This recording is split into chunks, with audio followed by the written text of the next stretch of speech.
Number one అంటారు. అసలైన number one Gurukashi university. Ma'am, welcome to India. Thank you. Welcome to I dream. Thank you. ఎలా ఉన్నారు? బాగున్నానండి. బాగున్నారు, సూపర్. అందరిలో ఫేవరెట్ థింగ్ ఏంటి అంటే మీరు ఈరోజు ఇలా వచ్చేసాం, ఫేస్కి ఏదో పెయింట్ వేసింది, అది చూస్తే పకోడీ అయిపోయింది. అసలు నన్ను నేనే ట్రోల్ చేసుకుంటాను. ఎంత న్యాచురల్గా చెప్తారు, అసలు చాలా చాలా బాగుంటాయి మీ వీడియోస్ అన్నిటికీ కూడా.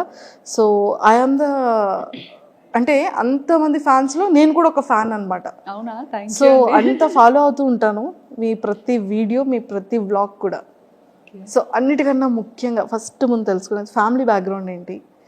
డాడీ వాళ్ళు మాది యాక్చువల్లీ విజయనగరం. పుట్టి పెరిగింది అంతా విజయనగరమే. మా హస్బెండ్ వాళ్ళు పెరుమాలి, బట్ వాళ్ళ స్టడీస్ కోసం అని చెప్పి విజయనగరం వచ్చేసారు. ఓకే. ఇంకా మోస్ట్లీ ఏంటంటే ఇద్దరం ఒక ఏరియాలోనే ఉండేవాళ్ళం అనమాట. మా అత్తయ్య వాళ్ళు మమ్మీ వాళ్ళు ఒక ఏరియాలోనే ఉండేవాళ్ళు. సో అలా చూసి పిల్లల్ని అబ్జర్వ్ చేసి వాళ్ళు నన్ను అండ్ మా పేరెంట్స్ అతన్ని అబ్జర్వ్ చేసి ఇలా పెళ్లి చేస్తే బాగుంటుందని చెప్పి అలా వర్మ గారిని ఇచ్చి పెళ్లి చేశారు. అంటే యాక్చువల్గా పేరెంట్స్ అనుకున్నారా, పేరెంట్స్ కన్నా ముందు సారు మీరు అనుకున్నారా? అలా లేదు, అస్సలు తెలీదు, అసలు తెలీదు. ఎప్పుడు చూడలేదు. Okay okay. ఒకటే ఏరియా అయినా కానీ అసలు ఎప్పుడు చూడలేదు. ఓకే. మహా అయితే ఒక 3-4 lanes డిఫరెన్స్ ఉంటుంది అంతే. అంతే. సో మొత్తానికైతే అరేంజ్ మ్యారేజే, అరేంజ్డ్, నో లవ్ మ్యారేజ్ కాదు. కానీ చాలా మంది మీది లవ్ మ్యారేజ్ అని స్టార్టింగ్ లో చాలా మంది అడిగేవారు, యా. ఈవెన్ రిలేటివ్స్ లో కూడా. అంత ఒక్కటే ప్లేస్ లో ఉండి అరేంజ్డ్ అని చాలా మంది డౌట్ వచ్చింది అనమాట. బట్ అలా కుదిరేసింది అంతే. సో కంప్లీట్గా ఎడ్యుకేషన్ కూడా విజయనగరంలోనే. ఏం చదివారు? బీటెక్. బీటెక్ చదువుకున్నారు, super. And Varma sir direct starting బ్యాంకాక్లో జాబా లేకపోతే? లేదు, ఫస్ట్ మైసూర్లో వర్క్ చేశారు. Okay okay. ఇన్ఫోసిస్లో. ఓకే. అండ్ తర్వాత కేరళ వచ్చారు, త్రివేంద్రంలో ఉండేవారు. అండ్ ఆ తర్వాత యాక్చువల్లీ కేరళలో ఉండే టైంలో ఎంగేజ్మెంట్ అయిందనమాట. అప్పుడు నేను బీటెక్ 3rd year. ఓకే. ఓ, బీటెక్ 3rd year లోనే మీకు ఎంగేజ్మెంట్? అయ్యో, ఎడ్యుకేషన్ కంప్లీట్ అవ్వకముందే ఎంగేజ్మెంట్ అయిపోయింది. అంటే మమ్మీకి కొంచెం హెల్త్ ఇష్యూస్ ఉండడం వల్ల ఒంట్లో బాగోకపోవడం, సో వాళ్ళు ఏదో భయపడి మనం మంచిగా ఉండేటప్పుడే అమ్మాయికి పెళ్లి చేయాలి అని అప్పటి నుండి స్టార్ట్ చేశారనమాట. ఓకే. సో అలా మొదలైంది. అలా మొదలైంది. సో మీ మ్యారేజ్ టైంకి సార్ ఎంగేజ్మెంట్ టైంకి కేరళలో ఉండేవారు, అండ్ పెళ్ళి అయిన తర్వాత హైదరాబాద్కి షిఫ్ట్ అయ్యారనమాట. ఓకే. సో కొన్ని ఇయర్స్ మీరు హైదరాబాద్లో కూడా ఉన్నారు? 1.5 years ఉన్నాం హైదరాబాద్లో. 1.5 years. అయ్యో, మాకు ఈ బ్యాంకాక్ పిల్ల హైదరాబాద్లో ఉన్నప్పుడు తెలియలేదు. అవునా? లేదు, అప్పుడు అవ్వలేదు ఇంకా బ్యాంకాక్ పిల్ల. Okay okay okay. కానీ ఒక్కటి ఏంటంటే అండి, వీడియోస్ అన్ని నేను ఎక్కడి నుండి స్టార్ట్ చేయాలో కూడా తెలియట్లేదు. బ్యాంకాక్ వెళ్ళారు. సో బ్యాంకాక్ అనగానే ప్రతి ఒక్కళ్ళు ఎలా ఉంటుందంటే అది ఒక టూరిజం ప్లేస్ అనేది ఫస్ట్ థింగ్. బ్యాంకాక్ అనగానే అబ్బాయిలు ఆహా ఓహో మీరు బ్యాంకాక్ వెళ్తున్నారు అని ఒక థాట్లోకి వెళ్ళిపోతారు. సో నిజంగా అక్కడ అమ్మాయిల్ని కూడా చాలా మంది టూర్స్ వెళ్ళే వాళ్ళు అండ్ కపుల్స్ వెళ్ళే వాళ్ళు కూడా చాలా రీల్స్ చేస్తూ ఉంటారు. అందరు అమ్మాయిలు లైన్లో ఉంటే వాళ్ళ హస్బెండ్కి ఐస్ క్లోజ్ చేసి తీసుకెళ్ళడం. అంటే ఈ కైండ్ ఆఫ్ అవేర్నెస్ అనేది ఇటు మన ఇండియా సైడ్ ఉంటుంది. బ్యాంకాక్ అనగానే ఒక థాట్. అంటే పీపుల్ ఎందుకు అలా తీసుకుంటారంటే అక్కడ ఏదైతే చూస్తారో అది మనకి ఇక్కడ ఇండియాలో కనిపించదు. ఫస్ట్ థింగ్, ఆ నైట్ లైఫ్ అనేది ఇండియాలో మనకి చాలా తక్కువ. అంటే మేబీ ఢిల్లీ అటు పక్క మనకి ఉండొచ్చేమో, ముంబై ఢిల్లీ అటు పక్క. బట్ ఇటుపక్క మన ఆంధ్ర తెలంగాణ సైడ్ అయితే నైట్ లైఫ్ అని అలాంటిది ఏది మనకి ఇక్కడ ఉండదు. బట్ అదేంటంటే ఇక్కడ నుండి వచ్చిన పీపుల్కి అక్కడ చాలా అది డిఫరెంట్గా అనిపిస్తుంది అనమాట. సో మన కల్చర్ వేరు, వాళ్ళ కల్చర్ వేరు కాబట్టి సో వీళ్ళు ఏదైనా కొంచెం డిఫరెంట్గా ట్రై చేయాలి అని పీపుల్ చూపించాలని రకరకాలుగా ఎక్స్ప్లోర్ చేస్తుంటారు. కానీ అక్కడ నిజంగానే ఫ్యామిలీస్కి కానీ ఫీమేల్స్కి కానీ రెస్పెక్ట్ ఎలా ఉంటుందండి అక్కడ? చాలా బాగుంటుందండి. కానీ అది మీ వీడియోస్ ద్వారా తెలిసింది మాకు కూడా. మరి అంటే యాక్చువల్లీ నాకు తెలిసిన కంట్రీ, నేను ఇండియా నుండి దాటి అడుగుపెట్టిన కంట్రీ ఒక్కటే కంట్రీ, అది కూడా థాయిలాండ్. సో నాకు తెలిసిన మట్టుగా ఇప్పటి వరకు చాలా రెస్పెక్ట్ చేస్తారు. మన ఇండియన్స్ని కూడా చాలా మంచిగా రెస్పెక్ట్ చేస్తారు. ఓకే. సో ఎన్ని ఇయర్స్ అవుతుంది మీరు బ్యాంకాక్ వెళ్ళి? ఆల్మోస్ట్ 9 to 10 years అయిపోతుంది. Oh my god, 9 to 10 years 9 to అయిపోతుంది. 10 years అయిపోతుంది. అసలు తెలియలేదు. 2016లో 2006. పాప పుట్టిన ఇయర్ లోనే. Okay okay okay. పాప బేబీ అప్పుడు తీసుకెళ్లారు. సో మీరు ఈ వ్లాగ్స్ అనేది ఎలా వచ్చింది థాట్? నాకు ఎడిటింగ్ అంటే చాలా ఇష్టం. ఓ, ఎడిటింగ్ చాలా ఇష్టం అనమాట. పిచ్చి పిచ్చిగా చేసేదాన్ని. బీటెక్ అయిపోయి అదే పెళ్ళైన వెంటనే ఒక ఫోన్ వచ్చింది చేతికి. అప్పటి వరకు మన చేతిలో ఫోన్ కూడా ఉండేది కాదు. ఇప్పుడు జనరేషన్ తో మారిపోయింది అనుకోండి, అదే షాక్ అవుతుంటాం అనమాట. సో చేతికి ఫోన్ రాగానే అదే అలా ఏదో ఒకటి చేయడం. సో బేసిక్గా నాకు ఎలా అంటే నన్ను నేను స్క్రీన్స్లో చూసుకోవడం ఇష్టం. ఓకే. నన్ను నేను సో ఏదైనా మ్యూజిక్కి మన వీడియో క్లిప్ పెట్టి రకరకాలుగా ఎడిటింగ్ అనేది చేసేదాన్ని అనమాట అప్పట్లో. పెళ్లి తర్వాతే. జస్ట్ మేము ఇక్కడ హైదరాబాద్కి వచ్చిన తర్వాత రామోజీ ఫిల్మ్ సిటీ అని ఇంకా చాలా ప్లేసెస్కి తీసుకెళ్లేవారు తిను. సో అప్పటికే మనకి ఫోన్ అనేది కొత్తగా అలవాటు. సో అందులో కెమెరా ఉంది అంటే అది ఇంకా కొత్త విషయం కదా. సో విపరీతంగా ఫొటోస్ వీడియోస్ ఫుల్గా అనమాట నిండిపోయేలా తీసేసుకునే వాళ్ళం.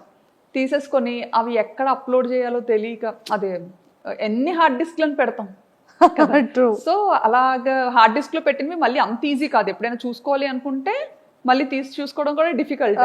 సో మేము అప్పుడు ఒక థాట్ వచ్చింది అనమాట. అది మా హస్బెండ్ ఇలా ఎందుకు యూట్యూబ్లో ఒక అకౌంట్ ఉంటుంది, దానికి నువ్వు పెట్టేయాల్సినవన్నీ పెట్టేసి ప్రైవేట్లో ఉంచేసుకుంటే సరిపోతుంది, ఎవరికి కనపడదు కూడా, మనకి మెమరీ కూడా మంచిగా సేవ్ అవుతుంది, నచ్చినప్పుడు డిలీట్ చేసుకోవచ్చు అని చెప్పి ఫస్ట్ థాట్ అది. ఓకే. ఆ పర్పస్ మీదే మేము యూట్యూబ్ ఛానల్ క్రియేట్ చేయడం జరిగింది. 9 years back. 9 years back start చేశారు. కానీ మీకు పాపులారిటీ అనేది ఎప్పటి నుండి స్టార్ట్ అయింది? నాకు 2022 అండి. 2022లో. సో సడన్ గా అది బ్యాంకాక్ పిల్ల ఛానల్ తో స్టార్ట్ అయింది. ఐ థింక్ ఫస్ట్ దీపావళి వీడియోనా? దీపావళి కాదు, అమ్మవారిది ఫస్ట్ నేను అమ్మవారి వీడియో యా, ఏదో సమ్ డివోషనల్ వీడియోని ఫస్ట్ వీడియో. నాకు యాక్చువల్లీ అమ్మవారు అంటే చాలా ఇష్టం అనమాట, సెంటిమెంట్ కూడా. సో అంటే ఇది వరకు పెట్టిన ఛానల్స్ అన్ని జస్ట్ నార్మల్ ఏదో మన ఈ మెమరీ ఇష్యూస్ కోసం పెట్టింది అనమాట. బట్ ఈ బ్యాంకాక్ పిల్ల అనేది రీసెంట్ గా స్టార్ట్ చేశాను కదా 2022లో. సో అదేంటంటే కొంచెం మంచిగా ఎడిటింగ్ చెయ్యాలి, కొంచెం నలుగురు చూడాలి అంటే చూడాలి, వీడియోస్ని పబ్లిక్ చెయ్యాలి అన్న కాన్సెప్ట్తో చేశానమాట. సో అలా స్టార్ట్ చేసినప్పుడు ఖచ్చితంగా దేవుడితో స్టార్ట్ చేద్దాము డెవోషనల్గా అని చెప్పి అమ్మవారిని చూపించాను అనమాట. అక్కడ దసరా ఉత్సవాలు చాలా బాగా జరుగుతాయి. దసరా ట్రూ. అదే మీది ఫస్ట్ వీడియో నేను చూసాను. అంటే స్టార్టింగ్ మీది సెకండ్ థర్డ్ వీడియో నుంచి మీరు ట్రెండింగ్ స్టార్ట్ అయింది మీది. అవును, విత్ ఇన్ ఫ్యూ వీడియోస్లోనే మీరు జనాలకి వచ్చేసారు. అసలు దీన్ని ప్రీవియస్ ఏంటేంటి వీడియోస్ చేశారు అని చూస్తే ఫస్ట్ది ఐ థింక్ దీపావళి అనుకున్నా. అసలు మీకు బ్యాంకాక్ పిల్లగానే నేను తెలుసు, కానీ అంతకు ముందు నేను స్టైలిష్ తింగర్ బుచ్చి. ఓ, స్టైలిష్ తింగర్ బుచ్చి మీరేనా? నేనే. ఓకే, అది కూడా follow. Oh true true true, correct. So అది కరెక్ట్గా ఈ బ్యాంకాక్ పిల్ల కన్నా ముందు స్టార్ట్ చేశాను అనమాట, స్టైలిష్ తింగర్ బుచ్చి అని చేశాను. కానీ అది చాలా కష్టపడ్డా, దానికి చాలా ఖర్చు పెట్టించా మా హస్బెండ్తో. అయ్యయ్యో, చాలా ఖర్చు పెట్టించా. ఇంకా అది కూడా మా ఫ్రెండ్స్ అండ్ ఇంట్లో ఫ్యామిలీ మెంబర్స్ వాళ్ళు చెప్తేనే అది కూడా చేశారు. యుఎస్ లో ఒక వదిన ఉంటారనమాట, వర్మగారు వాళ్ళ చిన్న సిస్టర్. సో ఆవిడ ఒకసారి వస్తూ రిపీట్గా చూస్తూ ఉంటారు కదా మనం పెట్టిన వీడియోస్ ఏంటంటే అన్లిస్టెడ్లో పెట్టి జస్ట్ మనకి ఇష్టమైన వాళ్ళకి షేర్ చేస్తేనే వాళ్ళే చూడగలుగుతారు, ఇంకెవరు చూడలేరు. సో అలా షేర్ చేస్తున్న టైంలో వదిన ఇండియా వచ్చినప్పుడు శ్రావణి నీకు యూట్యూబ్ రెవెన్యూ జనరేట్ అవుతుందా అన్నట్టుగా అడిగారు అనమాట. ఓకే. అడిగితే రెవెన్యూ ఏంటి అని, మామూలుగా యూట్యూబ్ అనేది యుఎస్ బేస్డ్ కంపెనీ. సో ఇలా యూజువల్గా యూట్యూబ్ అందరూ ఇలా ఇందుకే చేస్తారు ఇందుకే కదా చేస్తారు, నీకు జనరేట్ అవ్వట్లేదా, నువ్వు మామూలుగా అలా ట్రై చేస్తున్నావేమో అనుకున్నాను అని అన్నారు అనమాట. అంటే ఏమో ఉంది నాకు అంత ఐడియా లేదు అని. ఆయన ఎందుకు ఎప్పుడు ప్రైవేట్లో ఉంచుతావు వీడియోస్, ఎవరికి కనిపించకుండా పబ్లిక్ చేయొచ్చు కదా బాగుంటాయి, ఎందుకంటే చాలా కష్టపడి ఎడిటింగ్ చేస్తుంటావు, సో పబ్లిక్ చెయ్యు, అందరూ చూస్తారు, బాగుంటుంది నిజంగా, ఇది ఒక మంచి ప్లాట్ఫామ్ డెవలప్ అవ్వడానికి అన్నట్టుగా చెప్పారనమాట. అప్పుడు అంత పట్టించుకోలేదు ఆవిడ చెప్పేటప్పుడు, కానీ తర్వాత ఆలోచించాను అనమాట, వదిన ఇలా ఎందుకు చెప్పారు, పోనీ చూద్దాము అన్నట్టుగా. ఈయన కూడా అది సీరియస్గా తీసుకున్నారు అనమాట. ఓహో యూట్యూబ్లో ఎంత ఉంటుందా, ఓహో ఇలా పబ్లిక్ చేయొచ్చా, భయం ఉండదా అని. అప్పుడు అంటే చాలా రెస్ట్రిక్టెడ్గా ఉంటాం కదా, అత్తగారు మాగారు ఏమనుకుంటారు, మమ్మీ డాడీ ఏమనుకుంటారు. సో అలాంటి ఫ్యామిలీ నుంచి వచ్చాను కాబట్టి ఇంటెన్షనల్ కూడా ఉంటుంది. సో వచ్చిన ఆవిడ చెప్పినా సరే అప్పుడు వెంటనే అంత సీరియస్గా తీసుకోలేదు. అవునా ఉంది అని అన్నాను, కానీ మళ్ళీ ప్రైవేట్లోనే పెట్టేదాన్ని. ప్రైవేట్లో పెట్టా చాలా కష్టపడి ఎడిట్ చేసిన సరే ప్రైవేట్లోనే పెట్టుకొని నాకు నేనే చూసుకొని ఈజీగా, అంటే మనము వేరే కంట్రీలో ఉన్నప్పుడు స్టేటస్ ఎక్కువసేపు పెట్టలేము, అప్పుడు స్టేటస్ ఆప్షన్ ఉందో లేదో కూడా తెలియదు. వీడియోని డైరెక్ట్ గా చాట్ లో షేర్ చేయాలన్నా పెద్ద పెద్ద వీడియోస్ ఉండేవి, షేర్ చేయడం కష్టమయ్యేది అనమాట. సో ఇది బాగా ఈజీ అనిపించేది మమ్మీ డాడీకి, అంటే మేము ఉన్న ప్రతి మూమెంట్ ని మంచిగా క్యాప్చర్ చేసి మన పేరెంట్స్ కి చూపించాలి. మెయిన్ ఏంటంటే అసలు మా మమ్మీ డాడీ బయటకు అసలు ఈయన వెళ్తారు అంటే నన్ను ఇచ్చి పెళ్లి చేయకపోనేమో. ఫస్ట్ నుంచి అనుకునేవారు అమ్మాయి ఎప్పుడు మనకి దగ్గరలోనే ఉండాలి, బయటికి అసలు ఎప్పుడు పంపొద్దు అని. ఓ మై గాడ్, అలాంటిది పాపం అది ఎలా ఫీల్ అయ్యారు అంటే లైక్ ఇంత లాంగ్ రావడం. సో అది మమ్మీ వాళ్ళకి తెలిసిన తర్వాత మమ్మీ డాడీ రియాక్షన్ ఏంటి అసలు ఎక్స్పెక్ట్ చేస్తుంటే? ఫస్ట్ కెనడా వెళ్ళాల్సింది తను అనుకున్నారు కెనడా వెళ్దామని చెప్పి. కెనడా అదే టైంలో తైవాన్ నుండి వచ్చింది ఆపర్చునిటీ దానికి, అండ్ సింగపూర్, తర్వాత థాయిలాండ్. ఓకే. సో ఇవన్నీ ఇంకా పెద్దోళ్ళకి చెప్పినప్పుడు వీళ్ళు అన్నారనమాట, అంత దూరం ఎందుకు, దగ్గరగా ఉండేది చూసుకోండి అనేసి. దగ్గరగా ఉన్న అలా అయితేనే పంపించగలుగుతాము, లేకపోతే కష్టం అని చెప్పి. సో ఇంకా అవన్నీ ఆపుకొని ఇంకా అన్ని చూసుకున్నారు, ఏ ప్లేసెస్ బాగుంటాయి, ఎక్కడ లైఫ్ స్టైల్ బాగుంటుంది అనేది కొంచెం ఆయన అంతా చూసుకున్నారు అనమాట. నాకైతే అసలు ఏం లేదులేండి, బ్యాంకాక్ అంటే బ్యాంకాక్ ఏదో మూవీలో చూసాను అదేనా మీరు కూడా అంతే, ఏదో మూవీలో చూసాను బ్యాంకాక్ అంటే ఓకే ఓకే మంచిదేనా వెళ్ళొచ్చా అని. వెళ్ళొచ్చా అంటే ఇంకా ఈయన అదేం కాదులే వెళ్ళి చూద్దాం, బాగుంటే ఉండొచ్చు లేదంటే రిటర్న్ అయిపోవచ్చు అని చెప్పి, సో ఆ థాట్ మీద థాయిలాండ్కి ఫిక్స్ అయ్యామన్నమాట. ఫిక్స్ అయ్యారు. నిజంగానే 9 years బ్యాక్ అంటే హైదరాబాద్ అంటే ఓకే, జస్ట్ 1 day 12 hours-లో వెళ్ళిపోవచ్చు, ఫ్లైట్ అయితే 1 hour-లో వెళ్ళిపోవచ్చు. ఓకే. కానీ బ్యాంకాక్ అనగానే కొన్ని అవర్స్ జర్నీ ఉంటుంది, అండ్ ఫ్రీక్వెంట్గా రావడానికి అవ్వదు, ఎప్పుడు కావాలంటే అప్పుడు కాల్ చేయడానికి ఆ నెంబర్స్ వేరుంటాయి. సో అప్పటి వరకు పేరెంట్స్ దగ్గర ఉన్న శ్రావణి గారు సడన్గా అంత లాంగ్ అనగానే మీ రియాక్షన్ ఏంటి, పేరెంట్స్ రియాక్షన్ ఏంటి?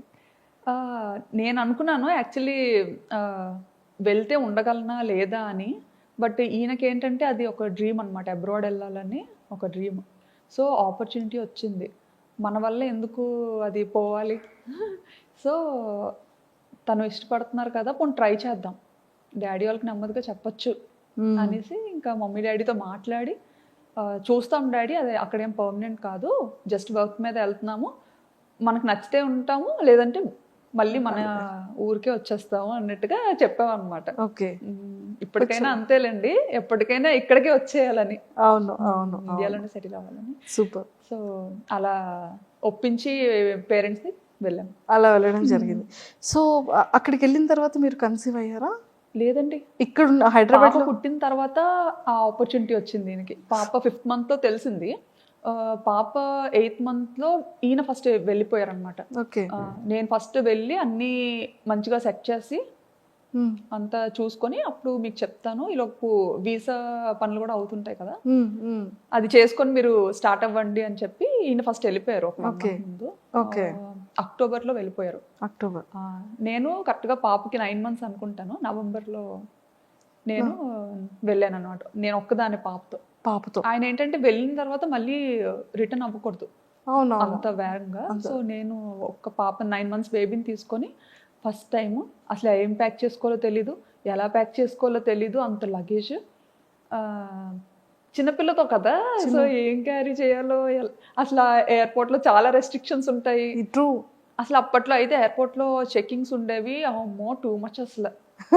నేనేంటంటే అసలు అంటే ఆయన కూడా వెళ్ళి 1 month అయింది కదా, సో అక్కడ అన్ని రకాలు దొరుకుతాయా దొరకదా అది అసలు ఏమి ఐడియా లేదనమాట తనకు కూడా. ఇప్పుడంటే చాలా ఆప్షన్స్ వచ్చాయి, కానీ అప్పుడంటే ఇండియన్ గ్రాసరీస్ తెచ్చుకోవడానికి కూడా చాలా లాంగ్ వెళ్ళాలి. అది కూడా చాలా తర్వాత తెలిసింది మాకు. ఓకే. కానీ నిజంగా అది ఎలా ఎలా వెళ్ళగలిగారు? అది పాపతోనా? పాపతో అలాగే అప్పట్లో డైరెక్ట్ ఫ్లైట్ లేదు, కనెక్టింగ్. మనం వయా కోల్కతా అయినా లేకపోతే ముంబై, చెన్నై ఇలా అన్నమాట కనెక్టింగ్. సో అలా ఫస్ట్ టైం పాపని తీసుకొని కనెక్టింగ్ ఫ్లైట్ తీసుకొని వెళ్ళాను. ఓ మై గాడ్, అసలు చాలా గ్రేటెస్ట్. అసలు ఎలా అంటే చుక్కలు చూసా అన్నమాట ఆ ఫస్ట్ ప్రయాణంలో. పాపని హోల్డ్ చేయాలి, హ్యాండ్ లగేజ్ పట్టుకోవాలి.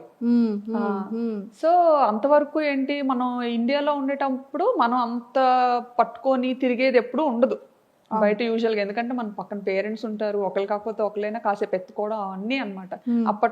అప్పటి వరకు ఉయ్యాల్లో ఉండే పాపని ఎత్తుకొని తీసుకెళ్ళి, అంటే అది చాలా మంచిగా చబ్బీగా ఉండేది అనమాట. నేను చూస్తే ఎలా ఉండేదని అంటే ఉప్పు అంటే ఎగిరిపోయేలా ఉండేది. అయ్యో, ఇప్పుడంటే కొంచెం బండ్ అయ్యాను. ఏం అవ్వలేదండి బాబు. అలా ఉండేదాన్ని అనమాట. సో హ్యాండిల్ చేయలేకపోయేదాన్ని. ఇంకా పాప ఎయిర్పోర్ట్కి రాగానే ఈయన యాక్చువల్లీ ఎగ్జిట్ గేట్ దగ్గర ఉంటానని చెప్పారనమాట. నేను అంటే అక్కడ ఎయిర్పోర్ట్స్లో ఏంటంటే మనకి ఇక్కడ ఇండియాలో బయటే ఉండాలి, బట్ అక్కడ థాయిలాండ్ ఏంటంటే కొంచెం లోపల వరకు రావచ్చు. సో నేను పాపను పట్టుకొని ఇంకా అలాగే వణుకుతూ లగేజ్లన్నీ తీసుకొని మోసుకొని కూర్చోబెట్టి తీసుకెళ్తున్నాను అనమాట. తీసుకెళ్తుంటే ఈయన అక్కడ వెయిట్ చేస్తున్నారు అనమాట. అంత క్రౌడ్లో నన్ను మిస్ అయ్యారు. ఆయన నన్ను చూడడం మిస్ అయ్యారు, నేను ఆయన్ని చూడలేదు. అంటే అసలు ఆయన ఎగ్జిట్లో ఉంటారని ఓకే, బట్ అందరితో పాటే నేను వెళ్ళిపోతున్నాను అనమాట. సో నన్ను అక్కడ మిస్ అయ్యారు తను. నేనేంటంటే ఆయన లోపల ఉండిపోయి నేను బయటకు వెళ్ళిపోయాను. అయ్యయ్యో, ఎయిర్పోర్ట్ బయటకు వెళ్ళిపోయాను. ఇంకా బయటకు వెళ్ళి చూసేసరికి కనిపించలేదు తను. కనిపించకపోయేసరికి అమ్మో కంట్రీ అసలు ఎలా ఉండాలి ఏంటి, ఇప్పుడు ఎవరిని అడగాలి, నేను నాకు కనిపించట్లేదు. బయటకు వచ్చినా కానీ చాలాసేపు వెతికానండి, ఎక్కడా కనిపించలేదు. కాంటాక్ట్ చేయడానికి మన సిమ్ కార్డ్, నాకు వైఫై కనెక్ట్ చేసుకోవడం థాయిలో ఏదో వచ్చింది అనమాట సంథింగ్ అక్కడ. నేను ఆ టెన్షన్లో లాంగ్వేజ్ సెలెక్ట్ చేసుకోవడం కూడా కన్ఫ్యూజ్ అయ్యి థాయ్ నొక్కేసాను అనమాట. థాయ్ సెలెక్ట్ చేసేసాను. సో అలా సెలెక్ట్ చేయడం అంటే మొత్తం థాయిలో వచ్చింది, అదేమో అర్థమై సావదు. ఇంకా ఎవరికి చెప్పుకోను ఏంటి. అక్కడ మళ్ళీ బయటకు వచ్చిన తర్వాత సెక్యూరిటీకి అడుగుతుంటే అక్కడ ఇంగ్లీష్ చాలా తక్కువ అనమాట. సో అతనికి అర్థం కావట్లేదు నేను ఏం అడుగుతున్నానని. ఇంకా కళ్ళంటే నీరు తిరిగేసి చంటి పిల్లతో అలాగా ట్రాలీ పట్టుకొని అటు ఇటు చూసుకుంటా. పాపం సార్ ఏం చేస్తున్నారు, ఇంకా లోపల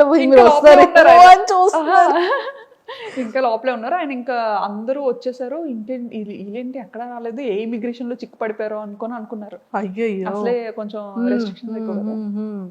అసలే పప్పులు ఉప్పులు వద్దన్నా సరే మోసుకొని వస్తుంది. ఈవెన్ పప్పులు ఉప్పులు కూడా చాలా డీటెయిల్డ్ గా చెక్ చేసేవారండి, ప్రతిదీ ఓపెన్ చేసి చూసేవారు అనమాట. ఇంకా అంటే చిన్నపిల్లలకి ఉండాలి కదా మన వైపు, బాగా ఇడ్లీ అలవాటు చేస్తాం 8 months నుండి కదా. సో బేసిక్ థింగ్స్ పట్టుకెళ్ళాలి, అవి కూడా ఓపెన్ చేసి చెక్ చేసి చాలా ఇదిగా ఉండేది ఒకప్పుడు. ఇప్పుడు తగ్గించేసారు. సో మొత్తానికి మీ ఫస్ట్ బ్యాంకాక్ ట్రిప్ అనేది ఫర్ ఎవర్ మెమరబుల్. గుర్తు పెట్టేసుకుంటాను, అది గుర్తుండిపోతే నా వీడియోస్ లో చాలా సార్లు చెప్పాను కూడా ఈ మాట. తర్వాత ఆయన చూసారు, ఏంటి ఎందుకు రావట్లేదు అని అలా బయటకు వచ్చారనమాట. అక్కడ కనపడ్డాను. కనిపించిన తర్వాత నాకు ఇంకా బతికి బయటపడ్డాను అనిపించింది. లేకపోతే అసలు ఇటు నుంచి తిరిగి వెళ్ళేది ఎలాగా, చేతిలో డబ్బులు లేవు, కరెన్సీ లేదు, ఏం లేదు. అవునవును. సో ఇన్ని ఫేస్ చేస్తారు స్టార్టింగ్ డేస్ లో. ఇండియన్ కరెన్సీ తప్ప నా దగ్గర థాయ్ కరెన్సీ కూడా లేదు. అవును. ఎక్స్చేంజ్ చేసుకోవడం కూడా తెలీదు. ఇంకా అలా కాలేజ్ నుంచి బయట పెట్టడం, పెళ్ళి అవ్వడం, ఇంకా అటు వెళ్ళిపోవడం అంతే. అందులోకి మన విజయనగరం సైడ్ అంటే మనకు అసలు అంతేం తెలియదు కదా, Knowledge చాలా ఉండదు. innocent True, true. పెరుగుతాం. అలా అయింది. చుక్కలు చూసాను. అండ్ ఆ జర్నీ అయిన తర్వాత ఇంకా బ్యాంకాక్ స్టార్ట్ చేసేటప్పుడు అంటే మీరు డే 1 నుంచి ఇంతే యాక్టివా? అంటే లైక్ ఈ వ్లాగింగ్ చేయడం మీకు ఎలా తెలిసింది? బ్లాగింగ్ చేయడం అంటే మామూలుగా పాప వల్లనే తెలిసింది. ఆ, ఎలా అంటే కోవిడ్ అని కూడా చెప్పచ్చు. కోవిడ్ టైంలో ఏంటంటే మనకి బాగా ఖాళీగా ఉండే టైం అయితే దొరికింది, ఇంటి నుండి బయటకు వెళ్ళకుండా. ఆ టైంలోనే ఇంకా కిడ్స్లండి, ఇషాన్ కూడా పుట్టాడు. సో ఆ టైంలో నాకు ఎప్పుడు మనసుకి ఏమనిపించేదంటే నా ఫ్రెండ్స్ అందరూ చక్కగా వర్క్ చేసుకుంటున్నారు మంచిగా, ఇంత చదివి కూడా నేను అలా ఇంట్లోనే ఉండాల్సి వస్తుంది. ఎందుకంటే థాయిలాండ్లో డిపెండెంట్ వర్క్ చేయకూడదు, అది ఇల్లీగల్ అక్కడ. అలా అని చేస్తే ఆపర్చునిటీస్ ఉంటాయి, ఓకే, దొరుకుతాయి చేయాలంటే. బట్ అలా చేసి దొరికామంటే అది చాలా పెద్ద ఇష్యూ అవుతుంది అనమాట. కానీ చెయ్యాలని ఉండేది, బట్ లీగల్గా ఉండాలి. సో అదొకటి బాగా ఎప్పుడు మనసులో అనిపించేది, ఆయనే వర్క్ చేస్తున్నారు, నేను కూడా చేస్తే ఎంత బాగున్నా అని చెప్పి ఏదో ఒకటి చెయ్యాలి. బట్ సాఫ్ట్వేర్లోనే ఉండాలి, సాఫ్ట్వేర్ జాబే రావాలి అని అయితే ఎప్పుడు అనుకోలేదు. అండ్ ఆయన కూడా ఎప్పుడు నువ్వైతే అన్ఫిట్ సాఫ్ట్వేర్కి అని అనేవారు. ఎందుకంటే కుదురుగా ఓ దగ్గర ఉండవు, ఓ దగ్గర కూర్చోవు. మేనేజర్ ఒక 8 గంటలు కూర్చొని వర్క్ చేయమంటే నువ్వు చెయ్యవు, ఓకే, నీకు నచ్చినప్పుడు సెలవు తీసుకుంటావు, అలా ఎవరు ఒప్పుకోరు, నీకు అసలు సెట్ అవ్వదు. డాడీ వాళ్ళు ఏంటంటే కొంచెం బిజినెస్ బ్యాక్గ్రౌండ్లో ఉండి ఇది అవ్వడం, చిన్నప్పటి నుంచి కొంచెం అలా పెరగడం, నాకేంటంటే నా లైఫ్ స్టైల్ బిజినెస్ వేలో ఉండేది అంతా అలాగే ఉండేది. అంటే ఇంకా అంతా మనకు నచ్చినప్పుడే చేయాలి, మనకు నచ్చినప్పుడే ఉండాలి, అది అలవాటు అయిపోయింది. అలా అలవాటు అయిపోయింది. నాన్నగారు వాళ్ళు ఏంటి బిజినెస్? డాడీ వాళ్ళకి రెస్టారెంట్ ఉంది, 30 years నుండి.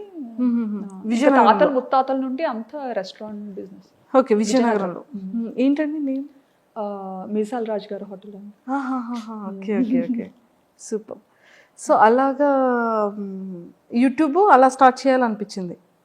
యూట్యూబ్ అలా స్టార్ట్ చేయాలని అనిపించలేదులేండి, అంటే ఏదో అవుతాను అని అయితే చేయలేదు. ఈ ఏంటంటే ఇంకా పిల్లతో థాయిలాండ్ ట్రావెల్ వెళ్ళినప్పుడు నాకు అక్కడ పాపకి ఎలాంటిది చేసి పెట్టాలి, ఫస్ట్ కిడ్ కదా, అవును అవును, ఏం తెలీదు. ఇక్కడ ఉండేటప్పుడు ఏంటంటే ఇంకా అత్తయ్యో మమ్మీయో టైం టు టైం వాళ్ళకి ఏం చేసి పెట్టాలి, ఎలా చేసి పెట్టాలి అంతా అలా చూసుకునేవారు అనమాట, తినిపించడంతో సహా. సో నాకు అసలు అంత ఏం పని ఉండేది కాదు, అంటే ఫస్ట్ కిడ్ కదా తనకేం తెలీదు, ఏం చేస్తుందిలే అన్నట్టు. ఇంకా అలా అత్తయ్య కూడా ఎలా అంటే బాగా పాపను ఎలా గారాబం చేస్తారో నన్ను అలాగే గారాబంగా చూసుకునేవారు. ఓకే, అసలు ఇంట్లో పని కూడా చేయించేవారు కాదు. మావయ్య అత్తయ్య చాలా మంచోళ్ళు. సూపర్. సో అలా స్టార్ట్ అయింది. అక్కడికి వెళ్ళిన తర్వాత పాపకి ఎలా ఎలా వీడియో అదే ఫుడ్ పెట్టాలి అనేది వీడియోస్ చూసేవాళ్ళు. వీడియోస్ చూసేదాన్ని అనమాట, బేబీస్ కి ఎలా ఏం చెయ్యాలి, ఏం చేస్తే మంచిగా ఉంటది అనేసి అన్ని వెతికేదాన్ని. మనకి ఫీమేల్ యూట్యూబర్స్ ఉండేవారు కదా, అవునవును, చాలా మంది చేసేవారు అప్పట్లో అమ్మాయిలు, వాళ్ళవి చూసేదాన్ని అనమాట వ్లాగ్స్. అలా చూసి చాలా మంది ఆల్మోస్ట్ ఆల్ అందరినీ చూసాను, అందరు అమ్మాయిల్ని అందరి ఛానల్స్ చూసాను అనమాట. సూపర్. సో అలా మొదలైంది, చేసి అలా స్టార్ట్ అయింది. ఎక్స్పెక్ట్ చేశారు ఎప్పుడైనా ఇంత ఫేమస్ అవుతారని కానీ, ఇంత మంచిగా జనాల్లోకి రీచ్ అవుతారని కానీ? అస్సలు ఎక్స్పెక్ట్ చేయలేదు, అలా అనుకోని కూడా రాలేదు. సో అలా ఫాలో అయ్యేదాన్ని, చాలా మంది ఛానల్స్ ఫాలో అయ్యి అది నాకు బాగా మంచిగా హెల్ప్ అయ్యేది కూడా. ఓకే, చక్కగా అలా ఫాలో అయ్యి అంతా చేసుకొని ఆ బుడ్డిదాన్ని నెమ్మదిగా ఏదో అలా పెంచేదాన్ని అనమాట. అప్పటికి అక్కడ థాయిలాండ్లో ఉండలేక ఇండియాకి థాయిలాండ్కి yearly 3 times up and down చేసేదాన్ని. అప్ అండ్ డౌన్ చేసేదాన్ని. అప్ అండ్ డౌన్ వెళ్ళేసరికి అంత ఫేస్ చేసిన తప్ప ధైర్యం వచ్చింది అనమాట. సర్లే వెళ్ళగలను వచ్చేయగలను ఫిక్స్ అయిపోయారు. వచ్చేస్తానని పంపించేసేవారు ఈయన అడిగిన వెంటనే కూడా. ఎందుకంటే ఏడ్చేసేదాన్ని, నేను ఇక్కడ ఉండి వెళ్ళిపోతాను. ఎందుకంటే అక్కడ ఫుడ్ నాకు నచ్చేది కాదు, అండ్ నాకు వంట రాదు. అక్కడికి వెళ్ళేసరికి నాకు వంట సరిగ్గా రాదు. అండ్ చెప్పాను కదా ఇక్కడ వెళ్ళక ముందు 1.5 years హైదరాబాద్లో ఉన్నా అని చెప్పి. అప్పుడు ఆ టైంలో అయితే నా వంటకి పాపం ఆయన అయ్యో ముందేనా అడిగి చేసుకున్నాను కాదు అనుకునేవారేమో అనుకునేదాన్ని నేను మనసులో. ఎంత అంటే ఈవెన్ సాంబార్ అయితే శనగపప్పుతో చేశాను అనమాట. శనగపప్పుతో సాంబార్ చేశాను ఫస్ట్ కందిపప్పుతో టైం. చేస్తారు కదా. కందిపప్పుతో చేస్తారు.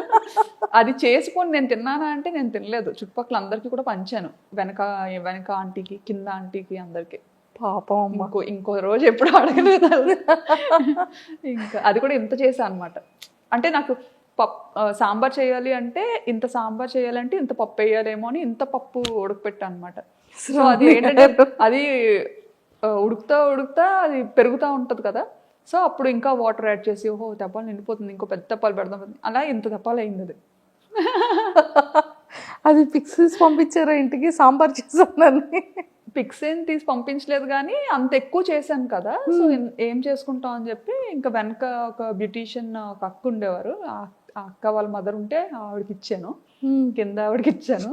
మా ఈవినింగ్ మా హస్బెండ్ వచ్చేసరికి అది చూసి మనకే ఉండేవా లేకపోతే వీధంతటికి ఉండేవా అని అడిగారు. పాపం తిన్నారా వర్మ గారు? అలాగే పాపం ఏదైనా తినేస్తారండి, నీళ్ళన్నం పెట్టినా తినేస్తారు. అస్సలు ఇది ఉండాలి అది ఉండాలి అని ఏం లేదు. నా గురించి తెలుసు కదా, తెలిసి తెలిసి ఏం ఎక్స్పెక్ట్ చేస్తాను. సూపర్.